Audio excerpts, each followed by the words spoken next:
কুরবানির পশুর ৭টি অংশ খাওয়া সম্পূর্ণ হারাম। এবং বর্তমান সায়েন্স বলছে আপনি যদি এই ৭টি অংশ খান তাহলে আপনার কঠিন রোগ হতে পারে। তাই সতর্ক হন এবং কোন সেই ৭টি অঙ্গ, যেই ৭টি অঙ্গ খাওয়া সম্পূর্ণ হারাম এবং আমাদের জন্য ক্ষতিকর। আসুন আমরা জেনে নেই এবং সতর্ক হই। প্রিয় দর্শক শ্রোতা, আমাদের সামনে কুরবানির দিন ঘনিয়ে আসছে। আমাদের সামনে ঈদুল আজহার দিন ঘনিয়ে আসছে এবং সেই ঈদুল আজহার দিন আল্লাহ পাক যাদেরকে সামর্থ্য দিয়েছেন সেই সামর্থ্যবান বান্দারা আল্লাহর নামে অসংখ্য অগণিত পশু উৎসর্গ করবেন। আলহামদুলিল্লাহ। আল্লাহ পাক আমাদের জন্য নির্দিষ্ট কিছু পশু, চতুষ্পদ জন্তু হালাল করে দিয়েছেন। এই সমস্ত হালাল পশু আমাদেরকে আল্লাহর নামে জবাই করতে হবে। তবে এই সমস্ত হালাল পশুর মধ্যে কিছু অঙ্গ রয়েছে যেগুলো খাওয়া আমাদের জন্য হারাম। এই হালাল পশু থেকে হারাম অঙ্গগুলো ফেলে দিয়ে আমাদেরকে হালালগুলি ভক্ষণ করতে হবে। আল্লাহ পাক আমাদেরকে হালাল খাওয়া খেতে কুরআনে নির্দেশ দিয়েছেন। তাই আমরা কুরবানির পশুর ৭টি অংশ যেগুলো খাওয়া হারাম, এই অংশগুলো খাবো না এবং যারা জানে না তাদেরকে আমরা সতর্ক করব। তো আসুন আমরা জেনে নেই কোন সেই ৭টি অঙ্গ যা খাওয়া আমাদের জন্য হারাম। ১ নম্বর হলো কুরবানির প্রবাহিত রক্ত। আমরা জবাই করার সময় যে রক্ত প্রবাহিত হয় সেই রক্ত খাওয়া সম্পূর্ণ হারাম। যদিও আমরা এই রক্ত কেউ খাই না, তারপরও আপনারা স্মরণ রাখবেন যে কুরবানির প্রবাহিত রক্ত খাওয়া সম্পূর্ণ হারাম। তবে এখানে আরেকটি মাসআলা হলো, আমরা কুরবানির যে গোশত কাটি সেই গোশতের মধ্যে যে রক্ত লেগে থাকে আপনারা সেই গোশতকে ভালোভাবে ধৌত করবেন। ভালোভাবে ধৌত করার পরও যদি কোনো রক্ত লেগে থাকে তাহলে এই রক্ত আপনারা যদি খেয়ে ফেলেন তাহলে কোনো সমস্যা নাই। তবে আপনাকে ভালোভাবে উত্তম রূপে গোশতটি ধৌত করতে হবে। এখানে মূলত প্রবাহিত রক্ত, জবাই করার সময় যদি রক্ত প্রবাহিত হয় সেই রক্ত খাওয়া সম্পূর্ণ হারাম। প্রিয় দর্শক শ্রোতা, বাকি যে ৬টি অঙ্গের কথা রয়েছে সেই ৬টি অঙ্গ খাওয়া মাকরুহে তাহরিমি অর্থাৎ হারামের কাছাকাছি। আসুন আমরা এই ৬টি অঙ্গ জেনে নেই। প্রথমটি বললাম প্রবাহিত রক্ত খাওয়া হারাম, আর এখন যে ৬টি বলবো সেই ৬টি অঙ্গ খাওয়া মাকরুহে তাহরিমি অর্থাৎ হারামের প্রায় কাছাকাছি, হারাম বলতেও পারেন। তোর মধ্যে ২ নম্বর হলো পুরুষাঙ্গ। কুরবানির পশুর আপনারা পুরুষাঙ্গ বুলে খাবেন না। এই পুরুষাঙ্গ খাওয়া সম্পূর্ণ হারাম। আমাদের সমাজে কুসংস্কার রয়েছে, অনেকেই মনে করেন এই পুরুষাঙ্গ খেলে মানুষের শারীরিক শক্তি বৃদ্ধি পায়। সম্পূর্ণ ভুল এই মতবাদ। আপনারা এই পুরুষাঙ্গ খাবেন না।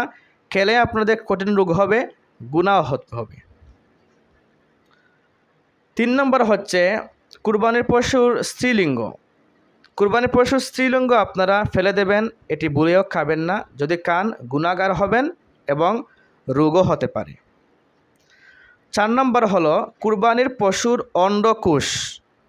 কুরবানির পশুর অন্ডকোষ আপনারা ভুলেও খাবেন না, এটা খাওয়া সম্পূর্ণ হারাম। ৫ নম্বর হলো কুরবানির পশুর প্রস্রাবের তলি। প্রস্রাবের তলি আপনারা ভুলেও খাবেন না, এই প্রস্রাবের তলি অঙ্গটি খাওয়া সম্পূর্ণ হারাম। আপনারা কুরবানির যে বুড়ি রয়েছে, আমরা যেটিকে বর বলে থাকি, সেই বুড়ি খেতে পারেন। তবে শর্ত হলো আপনারা পাক সাফ করে ভালোভাবে ধৌত করে বুড়িটি খেতে পারেন।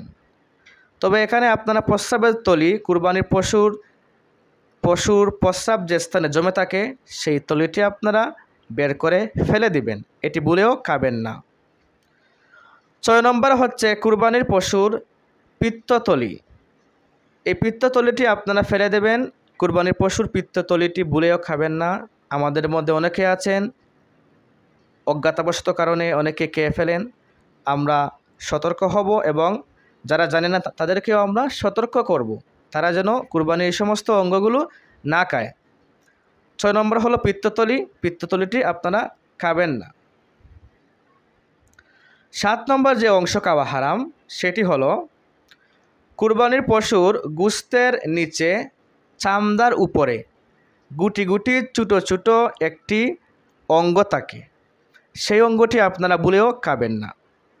অনেকেই এই অঙ্গটি খেয়ে ফেলে, কিন্তু এই অঙ্গটি খেলে আপনার মারাত্মক রোগ হতে পারে এবং এই অঙ্গটি খাওয়া মাকরুহে তাহরিমি, প্রায় হারামের কাছাকাছি। বর্তমান চিকিৎসা বিজ্ঞান বলতেছে যে গোশতের নিচে চামড়ার উপরে যে গুটি গুটি ছোটো ছোটো অঙ্গ থাকে সেটি খেলে মানুষের টিবি রোগ হতে পারে। তাই আমরা সতর্ক হয়ে যাব এবং এই অঙ্গগুলো আমরা খাবো না।